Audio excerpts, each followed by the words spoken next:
Assalamualaikum warahmatullahi wabarakatuh. Saya Febri Susanti, angkatan 57 kelompok 3, peserta pelatihan dasar CPNS tahun 2021, pengampu materi Ibu Nurmayana Siregar SE MSI. Penyelenggara BPSDM Provinsi Sumatera Utara dan LPP Agro Nusantara Medan. Kata korupsi berasal dari bahasa Latin yaitu corruptio yang artinya kerusakan, kebobrokan, dan kebusukan. Selaras dengan kata asalnya, korupsi sering dikatakan sebagai kejahatan luar biasa. Salah satu alasannya adalah karena dampaknya yang luar biasa menyebabkan kerusakan baik dalam ruang lingkup pribadi, keluarga, masyarakat, dan kehidupan yang lebih luas. Menurut Undang-Undang Nomor 31 Tahun 1999 dan Nomor 20 Tahun 2001, ada 7 kelompok tindak pidana korupsi.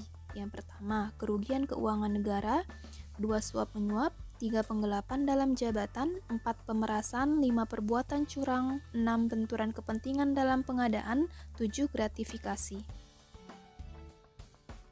Faktor-faktor penyebab korupsi ada 2. Yang pertama, faktor internal, kedua, faktor eksternal. Faktor internal yang pertama, sifat tamak atau rakus. Kedua, gaya hidup konsumtif. Ketiga, moral yang kurang kuat. Faktor eksternal yaitu faktor politik, faktor hukum, faktor ekonomi, dan faktor organisasi. Korupsi dapat berdampak pada berbagai bidang.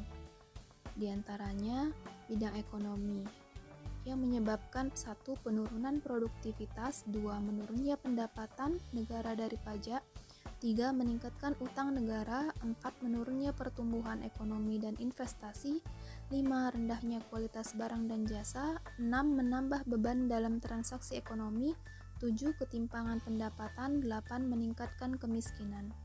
Bidang pemerintahan menyebabkan etika sosial yang mati, birokrasi tidak efisien, hilangnya fungsi pemerintahan. Pada bidang hukum, peraturan perundang-undangan tidak efektif, hilangnya kepercayaan masyarakat terhadap negara. Dampak pada bidang politik, yang pertama, pemimpin koruptor, 2. Publik tidak lagi percaya demokrasi, 3. Menguatnya plutokrasi, 4. Kedaulatan rakyat hancur. Pada bidang pertahanan dan keamanan, yang pertama, kerawanan pertahanan dan keamanan, 2. Garis batas negara yang lemah, 3. Kekerasan dalam masyarakat.